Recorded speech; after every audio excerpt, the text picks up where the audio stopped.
नमस्कार। आज की क्लास में हम हड़प्पा सभ्यता पढ़ने वाले हैं, मेंस के हिसाब से, ठीक है। जिसके अंदर हम हड़प्पा सभ्यता की खोज, हड़प्पा सभ्यता का उद्भव, हड़प्पा सभ्यता की विशेषताएं व स्वरूप, जो कि 11 नंबर और 5 नंबर में यहाँ से सवाल बन सकता है। उसमें विशेषताओं में क्या देखेंगे हम? धार्मिक जीवन, सामाजिक जीवन, आर्थिक जीवन, राजनीतिक जीवन, कला, नगर नियोजन। नगर नियोजन से भी एक 5 नंबर का क्वेश्चन बन सकता है। इसके बाद हम देखेंगे हड़प्पा सभ्यता का पतन, यहाँ से 11 नंबर और 5 नंबर में सवाल बनेगा। हड़प्पा सभ्यता का प्रभाव, यहाँ से 5 नंबर का एक सवाल बन सकता है। तो चलिए क्लास चालू करते हैं अपनी। तो सबसे पहले देखो, हड़प्पा सभ्यता की खोज कब हुई थी? तो हड़प्पा सभ्यता की खोज हुई थी सन 1921-1922 में। किसके मार्गदर्शन में हुई थी? तो जॉन मार्शल के मार्गदर्शन में हड़प्पा सभ्यता की खोज हुई थी। और किन्होंने करी थी? तो दयाराम साहनी और राखलदास बनर्जी द्वारा हड़प्पा सभ्यता की खोज हुई थी।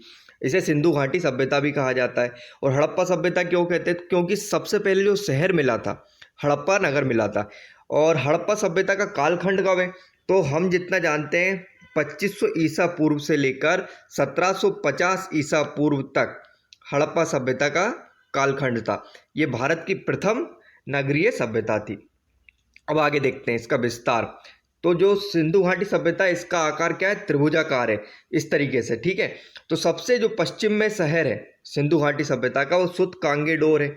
और ये किस नदी के किनारे है? तो ये दास्क नदी के किनारे बलूचिस्तान में स्थित है। ये 3 नंबर में यहाँ से सवाल आ सकता है, वो पूछ लेगा सुत कांगेडोर, तो आप लिख कर आओगे ये दास्क नदी के किनारे बलूचिस्तान में स्थित है। फिर मांडा, मांडा सबसे उत्तरी स्थल है, जम्मू कश्मीर में चिनाब नदी के किनारे स्थित है। सबसे पूर्वी स्थल कौन सा है? आलमगीरपुर है, उत्तर प्रदेश में हिंडन नदी के किनारे। और दक्षिणी स्थल दायमाबाद गोदावरी नदी के किनारे, जो महाराष्ट्र में स्थित है। तो ये 3 नंबर में से पूछ सकता है, वो सिंधु घाटी सभ्यता का विस्तार बताइए। चलिए अब सिंधु घाटी सभ्यता के उद्भव के संबंध में हम देख लेते हैं कि सिंधु घाटी सभ्यता का उद्भव कैसे हुआ। तो इसके संबंध में 3 मत आए। तो पहला मत जो बोलता है वो विदेशी, आकस्मिक या मेसोपोटामियाई जो सभ्यता है उससे सिंधु घाटी सभ्यता का विकास हुआ। दूसरा सिद्धांत बोलता है कि आर्य उत्पत्ति, आर्यों के द्वारा सिंधु घाटी सभ्यता का विकास हुआ।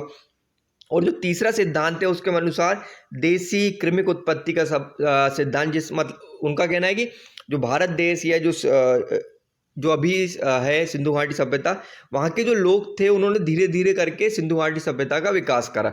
तो चलिए हम देख लेते हैं एक एक करके तीनों। तो पहला, विदेशी मेसोपोटामियाई उत्पत्ति का सिद्धांत। इस सिद्धांत के जो समर्थक है गार्डन चाइल्ड, मार्टिन व्हीलर और डीडी कोसम्बई, ये 3 इतिहासकार थे। अगर आप अपने आंसर में इतिहासकारों के नाम लिख कर आओगे तो आपको बाकी एस्पिरेंट से थोड़ा सा एज मिल जाएगा। चलिए, तो जो इतिहासकार है इनके अनुसार जो है ना, मेसोपोटामियाई सभ्यता जो एक प्राचीन सभ्यता है।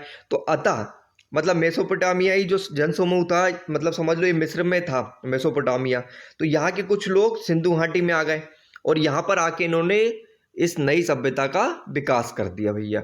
अब इसके पक्ष में क्या क्या तर्क दिया है, कैसे मान लें कि मेसोपोटामियाई जनसमूह ने सिंधु घाटी सभ्यता का विकास करा। तो पहला पॉइंट कि दोनों ही सभ्यता नगरीकृत है, मतलब सिंधु घाटी सभ्यता भी नगरीकृत है और मेसोपोटामियाई जो सभ्यता वो भी नगरीकृत है।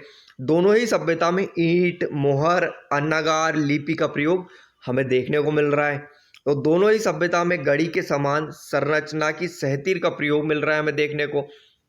और अगला पॉइंट, बलूचिस्तान से जो एक टीला प्राप्त हुआ उसको ये लोग इतिहासकार मानते कि वो जो है ना, जो टीला है वो मंदिर है। और ऐसे ही मंदिर हमें मेसोपोटामिया में जिग्यूट, मतलब मंदिर के समान की संरचना, तो मतलब दोनों में ही मंदिर मिल रहे हैं। अब लेकिन हम तो नहीं मान रहे ना, बाकी इतिहासकार ये जो 4 तर्क दिए इनका खंडन करते हैं। और खंडन में क्या कह रहे हैं? तो खंडन करते हैं, बोले हड़प्पा सभ्यता जो है मतलब अधिक विकसित है मेसोपोटामिया से। दूसरा पॉइंट, जो हड़प्पा है यहाँ पर हम पक्की ईंट देखने को मिल रहे हैं, लेकिन मेसोपोटामिया में भाई वो तो कच्ची ईंटों का प्रयोग कर रहे हैं, तो ऐसा कैसे चलेगा? ठीक है। तीसरा पॉइंट, जो मोहरे हैं मेसोपोटामिया में क्या हो रहा है? बेलनाकार मोहरों का प्रयोग हो रहा है, लेकिन हड़प्पा में क्या हो रहा है? आयताकार मोहरों का प्रयोग हो रहा है। चौथी बात, मेसोपोटामिया में लिपि का ज्ञान नहीं था, मतलब लिपि थी लेकिन कीलनुमा लिपि का प्रयोग करते थे। और हड़प्पा सभ्यता में हम देखते हैं चित्राक्षर लिपि का प्रयोग हो रहा है। और अगला पॉइंट, हड़प्पा में मंदिर के साक्ष्य नहीं मिल रहे हैं। और मेसोपोटामिया में मंदिर हम देख चुके हैं। तो क्या होगा, ये वाला जो तर्क है ना ठीक ठाक नहीं बैठ रहा, तो इसलिए हम अगले तर्क पर चलते हैं। जो अगला तर्क है उसे बोलते हैं आर्य उत्पत्ति का सिद्धांत। और इसके समर्थक कौन कौन है? बीबी लाल, एसाल राव और जगपति जोशी। और इनके पक्ष में क्या क्या तर्क आ रहे हैं?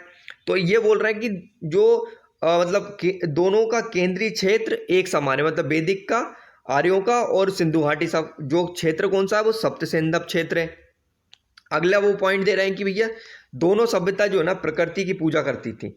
तीसरा पॉइंट बोल रहे हैं घोड़ों एवं अग्नि वेदिकाओं के साक्ष्य दोनों में हमें देखने को मिल रहे हैं।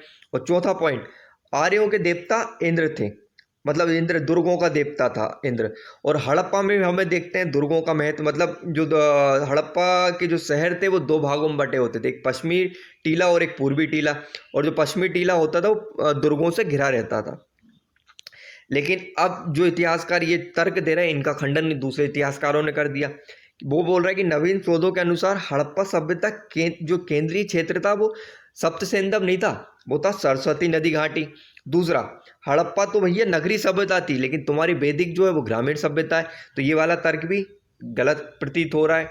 तीसरा पॉइंट, हड़प्पा सभ्यता मात्र सत्तात्मक है, लेकिन वैदिक सभ्यता पितृसत्तात्मक है, ये वाला तर्क भी गया इनका।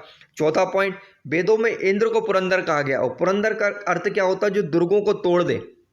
तो अगर आप बोल रहे हैं कि ये दुर्ग की महत्ता है, तो लेकिन ये तो दुर्ग तोड़ रहा है।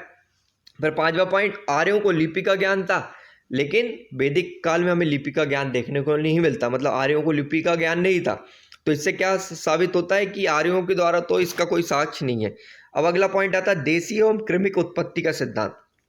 कृमिक उत्पत्ति से मतलब क्या हो गया? चलिए पहले देख लेते हैं इसका समर्थन कौन कौन से इतिहासकार कर रहे हैं। एक तो रोमिला थापर कर रही, फेयर सर्विस कर रही और डीपी अग्रवाल जी कर रहे हैं। अब इससे इस इतिहासकार क्या बोलते हैं, जो मेहरगढ़ है, सिंध है, आमरी, बलूचिस्तान और सिंध में यहाँ की जो ग्रामीण जनता थी, हम जानते हैं ग्रामीण सभ्यता थी, और ये कहाँ पर रह रहे थे? सिंधु नदी घाटी में रह रहे थे। सिंधु नदी घाटी मतलब काली मिट्टी भी आती होगी यहाँ पर, मतलब उपजाऊ क्षेत्र होगा। अब उपजाऊ क्षेत्र है तो कृषि का निरंतर विकास होगा। हम जानते हैं कि इस काल में तांबे एवं कांसे के उपकरण का यूज़ हो रहा। जब कोई उपकरण यूज़ होते, जैसे आज ट्रैक्टर यूज़ हो रहा, पहले बैलगाड़ी यूज़ होती थी, तो बैलगाड़ी के बाद जब ट्रैक्टर आया तो ज़्यादा पैदावार होने लगी। इसी तरीके से तांबे एवं कांसे के उपकरण आए तो ज़्यादा पैदावार होगी। ज़्यादा पैदावार मतलब कृषि अधिशेष। जब कृषि अधिशेष हो जाएगा तो आप क्या करोगे? उसे बेचोगे, मतलब भाव व्यापार करोगे दूसरी जगह, तो इससे क्या होगा? आर्थिक लाभ होगा। जब आर्थिक लाभ होता है हम देखते हैं कि शहर बनने लगते हैं। तो क्या हो गया? ये नगरी सभ्यता का विकास ऐसे धीरे धीरे करके हो गया।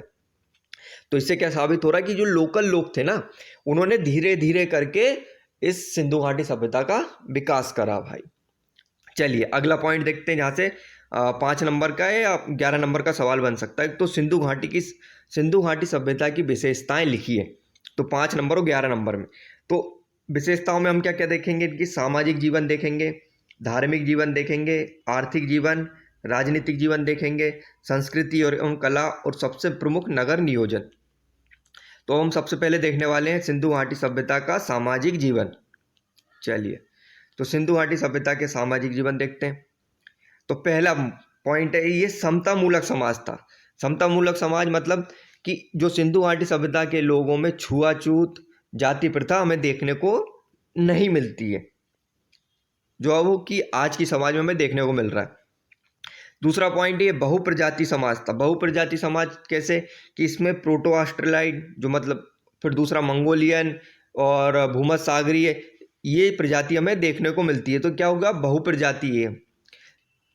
फिर अगला पॉइंट, सिंधु घाटी सभ्यता में वर्गीय विभाजन था। वर्गीय विभाजन कैसे होता? कि जो शासक वर्ग था ना पश्चिमी टीले पर रहता था, और जो आम जनता थी वो पूर्वी क्षेत्र में रहती थी।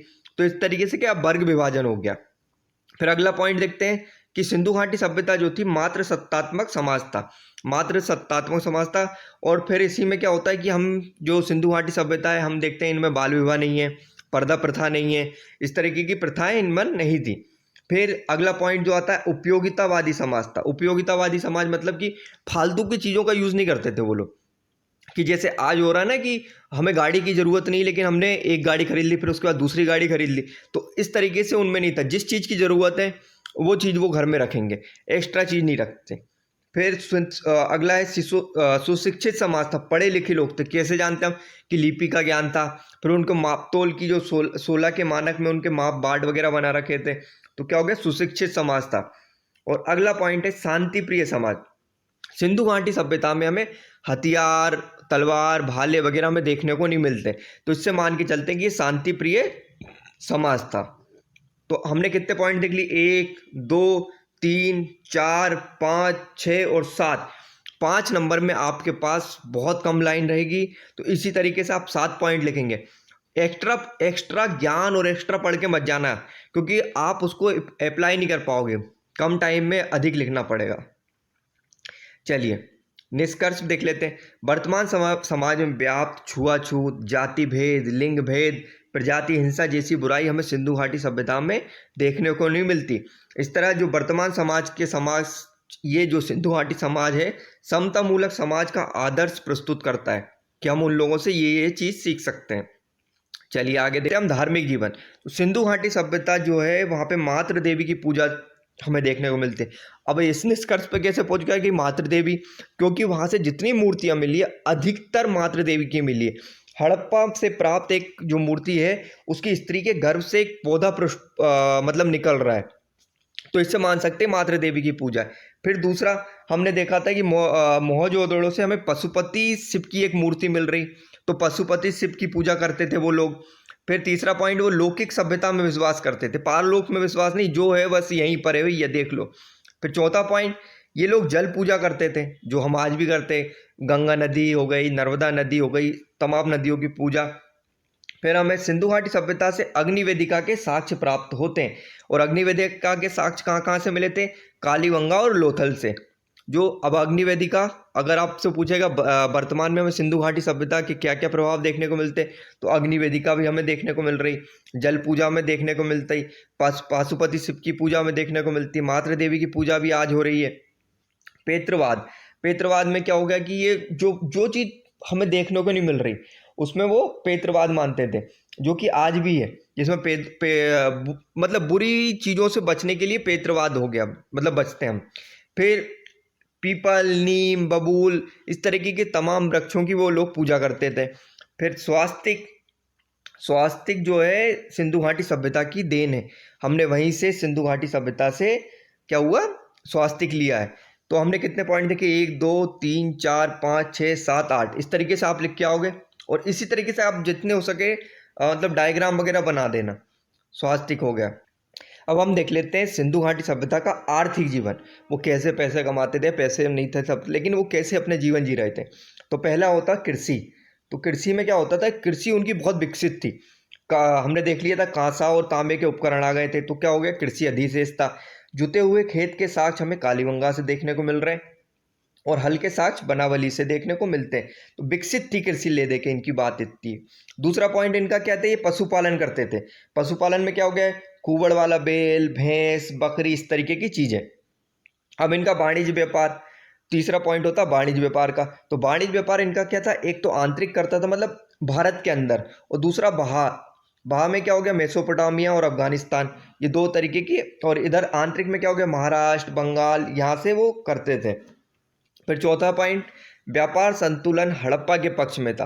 व्यापार संतुलन से क्या मतलब होता है कि जैसे सोच लो कि इंदौर और भोपाल ये 2 देश हो गए, मान के चलो, तो इंदौर 100 रुपये का आइटम भोपाल को भेज रहा, और भोपाल जो है 150 रुपये का भेज रहा, तो क्या होगा, भोपाल जो है, भोपाल के पक्ष में व्यापार संतुलन है, ज़्यादा आइटम ये भेज रहा है। यातायात के साधन के रूप में ये क्या क्या यूज़ करते थे, तो आंतरिक व्यापार में सड़कों का यूज़ करते थे, और बाह्य व्यापार में जहाज वगैरह। तो हमने देखा था लोथल जो है एक पोर्ट था। शिल्प व उद्योग में देखते हैं हम कि उनको वस्त्र वगैरह बनाने की जानकारी थी। सीप, हाथी दांत, गोमेद, फिरोजा, सेलखेड़ी, मिट्टी धातु, प्रस्तर की वो वस्तु बनाना जानते थे, और उनको बेचने का काम भी वो लोग करते थे।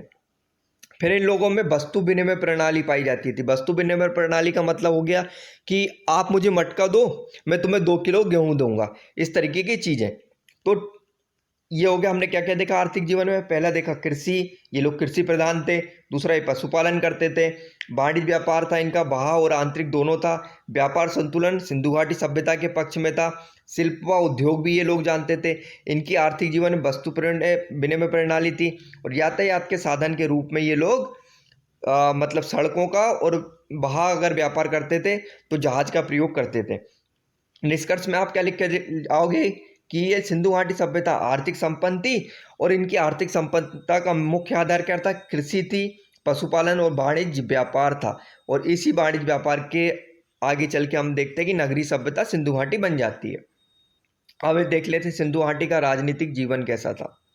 तो राजनीतिक जीवन का के बारे में जो इतिहासकार है उनमें विवाद है कि डिसाइड नहीं कर पा रहे कि उनका कैसा होगा। तो चार मत निकल कर आए। कुछ इतिहासकार बोलते हैं कि इनका केंद्रीय शासन था, कुछ बोलते हैं पुरोहित शासन था, कुछ बोलते हैं जनतांत्रिक पद्धति थी। जनतांत्रिक पद्धति के बारे में हंटर मान के चलता है। और कुछ बोलते हैं कि बड़े वर्ग का मतलब शासन था। तो केंद्रीय शासन कैसे बोल सकते हैं? क्यों, हम देखते हैं कि जो सिंधु घाटी सभ्यता है, तो केंद्रीय जो है नगर, सब नगर एक जैसे हैं। इमारतें, सड़कें, मृदभांड में एक रूपता पाई जाती है। जैसे कि आज पूरे भारत के अंदर जो नोट है वो सब एक से चलते हैं। तो क्या हम बोलते हैं एक रूपता है, तो हम मान के चलते हैं केंद्रीय शासन भी रहा होगा। फिर दूसरा पुरोहित शासन के बारे में बोलते हैं लोग। अब पुरोहित शासन कैसे बोलते हैं कि मोहनजोदड़ो में सभागार मिल रहा, बलूचिस्तान से प्राप्त टीलों को मंदिर माने जा रहा है, इन्हें मंदिर बनाया गया। लेकिन हम आगे चल के जो अभी अनुसंधान हुए ये मान रहे हैं कि सिंधु घाटी में मंदिर के साक्ष्य नहीं थे, तो पुरोहित शासन को नकार दो। फिर हंटर बोलता है जनतांत्रिक पद्धति थी। और सबसे मेन बड़िक वर्ग, हम जानते हैं कि सिंधु घाटी सभ्यता नगरीकरण का मुख्य आधार व्यापार था। अब जब व्यापार मुख्य आधार होगा तो हम मान के चलते हैं कि नगर में बड़िक वर्ग शासन वर्ग में रहा होगा। चलिए अब देख लेते हैं सिंधु घाटी सभ्यता में संस्कृति एवं कला। तो सबसे पहले देखने वाले हम स्थापत्य। तो स्थापत्य में जैसे हम देखते हैं सुनियोजित भवन थे। उनकी एक भवन की डिज़ाइन थी, जैसे घर के बीचों बीच एक कुआं होता था, दरवाजे जो थे बाहर की ओर खुल रहे थे, पक्की ईंटों का वो प्रयोग करते थे। बृहद स्नानागार हमें देखने को मिलता है, बहुत बड़ा स्नानागार था जो जिससे हम मान के चलते कि वो पूजा पाठ करते थे वो स्नानागार में, है ना। जो फिर अगला आ जाता है अन्नागार। जैसे कि आज हम लोग food security corporation of India है, तो वेयर हाउस में भारत के अलग अलग जगह अन्नागार में फूड सिक्योर करके रखता है, ताकि अगर कल को महामारी आ जाए, अकाल पड़ जाए तो उसका यूज़ कर लो। फिर हम देखते हैं स्थापत्य में इनकी नाली इनकी ढकी होती थी, और मेन होल जो थे वो भी ढके हुए होते थे। फिर अब देखते हैं मूर्तिकला। मूर्तिकला में कांसे की नर्तकी की मूर्ति जो है मोहनजोदड़ो से प्राप्त हुई। कुबड़ वाला जो सांड है। फिर पुरोहित के प्रशस्तर की मूर्ति जो है हमें हड़प्पा से प्राप्त हुई थी। इस तरीके की आप मूर्ति हमें देखने को मिल रही। फिर मोहरे, सेलखेड़ी की बनी हुई मोहरे थी। स्वास्तिक था, वृक्ष के चित्र थे, ये लोग वो बना रहे थे। फिर मृदभांड, मृदभांड कैसे थे? तो लाल रंग के बर्तन पर काली स्याही से पोते होते थे, फिर जिन पर पंचतंत्र की कहानी बनी होती थी। संस्कृति एवं कला में हम देख चुके हैं। अब आगे देखते हैं नगर नियोजन, जो सबसे प्रमुख है। तो सिंधु घाटी के जो नगर थे वो दो भाग में बटे थे, एक तो पश्चिमी टीला और एक पूर्वी टीला। पश्चिमी टीले क्या होता है, तो वहाँ दुर्ग होते थे, और दुर्ग क्या होते थे, वो रक्षा प्राचीर से घिरे होते थे। और पूर्वी टीले में लोग रहते थे आम, मतलब जो शासक वर्ग से नहीं थे, जैसे कि नागरिक वगैरह, तो वो आवास था वहाँ पर। दूसरा नगर नियोजन में आ जाएगा सड़क। सड़क क्या होता था, पूर्व से पश्चिम की ओर होती थी और उत्तर से दक्षिण की ओर होती थी। और ये सब दो सड़क थी वो समकोण पर काटती थी, इस तरीके से, जैसे कि ये आ रहा और ये, तो ये समकोण पर काटती है। जैसे अगर आप इंदौर जाओगे तो वहाँ पे जैसे MR9 हो गया, और वो अलग अलग जो है वो सड़क ऐसी बनी हुई इंदौर के अंदर। चलिए फिर जल प्रबंधन देखते हैं। जल प्रबंधन में हम देखते हैं जो जलाशय है वो धोलावीरा में देखने को मिलते हैं, और वहाँ पर साफ सफाई बहुत रहती है सिंधु घाटी सभ्यता में। फिर विशिष्ट भवन जैसे अन्नागार हो गया हड़प्पा सभ्यता में। फिर गोदीवाड़ा क्या है, लोथल में। लोथल क्या था, पोर्ट था। विशाल स्टेडियम धोलावीरा, जलाशय धोलावीरा। इस तरीके के बस की पॉइंट लिख कर आना है आपको वहाँ पर भैया, एक्स्ट्रा नहीं लिखोगे आप। भवन, तो भवन क्या था, दो मंजिला भवन थे। फिर पक्की ईंटों का वो लोग प्रयोग करते थे, दरवाजे बाहर की ओर खुलते थे, भवन के बीचों बीच कुआं हुआ करता था, ढक्कन युक्त मेनहोल जो कि आज भी प्रयोग होते हैं, हम देखते हैं ढक्कन युक्त मेनहोल थे, और नगर हम देख चुके हैं। चलिए, ये हो गया, हमने देखा क्या क्या देखा नगर नियोजन में। नगर दो भागों में बटा था, पश्चिमी और पूर्वी टीले में।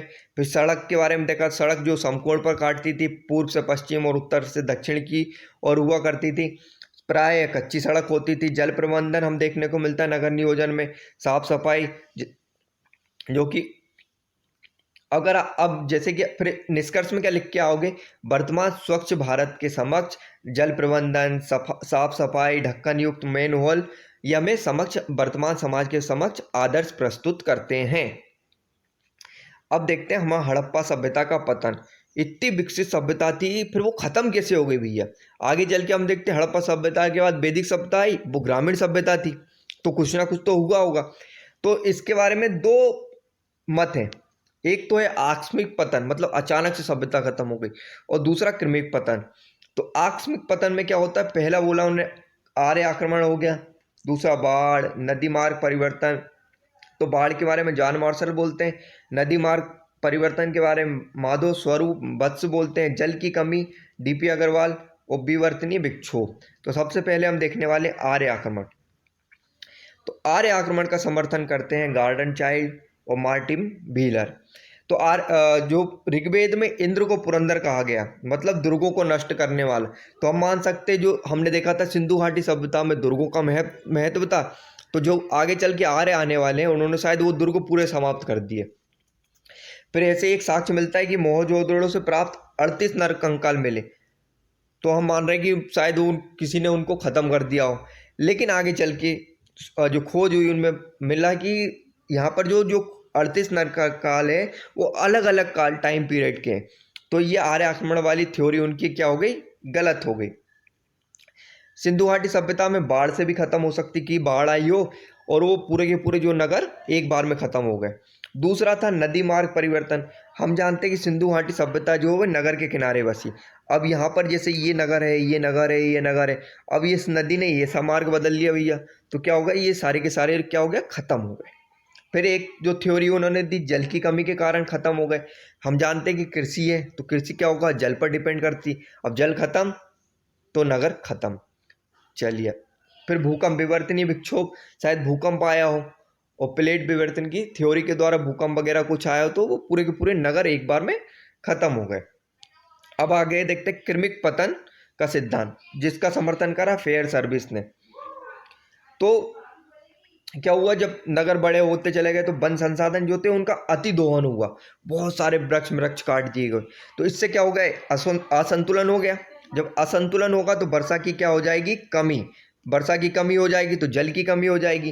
और जल की हम जानते हैं कि सिंधु घाटी सभ्यता कृषि पर आधारित थी, नगर नियोजन था। जब जल की कमी हो जाएगी तो जनसंख्या का प्रवसन हो जाएगा, मतलब एक जगह से दूसरी जगह जाने लगेगी। तो इससे क्या होगा, नगरीय क्षेत्र का विनाश होगा। नगरीय क्षेत्र का विनाश मतलब सिंधु घाटी सभ्यता का विनाश। तो निष्कर्ष हम दे देंगे, सिंधु घाटी सभ्यता जो था उत्पादन अधिशेष पर आधारित थी, विकसित वाणिज्य व्यापार पर आधारित थी। लेकिन बाढ़, सूखा या फिर ऐसे क्रमिक जो जो क्रमिक विकास था वो, या सॉरी